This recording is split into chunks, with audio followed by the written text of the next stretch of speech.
Health కా బహానానా లేకపోతే political డ్రామానా అని చెప్పి అలా అపోజిషన్ కూడా మాట్లాడుతుంది, ఇంకా రాజకీయ నిపుణులు కూడా మాట్లాడుతుంటారు ఈ టాపిక్ చాలా. ఎందుకంటే హాట్ కేక్ కదా, ఎందుకంటే ఆయన ఒక ఊపు ఊపుతుండే రాజ్యసభలో, ఒక్కొక్కళ్ళకి చివాట్లు పడుతుండే. అట్లా మేనేజ్ చేయాలనంటే కూడా జిగర్ల దమ్ము ఉండాలి, ప్రాసెస్ తెలవాలా, ప్రొసీజర్స్ తెలవాలా, కాన్స్టిట్యూషన్ మీద పట్టు ఉండాలా, లా మీద పట్టు ఉండాలా, రాజకీయ నాయకుల మీద పట్టు ఉండాలా. సో ఇది ఒక హెల్త్ కా బహానానా లేకపోతే ఆయన ఫ్యాక్ట్ గా చెప్పాలంటే పొలిటికల్ డ్రామానా అని చెప్పి చాలా మంది మాట్లాడుతున్నారు. హెల్త్ కా రీజన్స్ అని చెప్పి ఎవరు అనుకుంటలేరు. బట్ నేను హెల్త్ రీజన్స్ అని అన్నా, కుండ బద్దలు కొట్టేటట్టే మాట్లాడతాం. Let us break the ice now.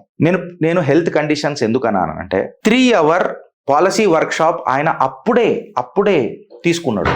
ఇది వాస్తవం కాదా? 3 hour పాలసీ వర్క్ షాప్ తీసుకున్న తర్వాత కడక్ చాయ్ బ్రేక్ కూడా తీసుకోలే సారు ధన్కర్జీ. 3 hour పాలసీ కంటిన్యూస్ గా తీసుకుంటున్నా, కడక్ చాయ్ బ్రేక్ కూడా తీసుకోలే, సెకండ్ కూడా ఆగలే.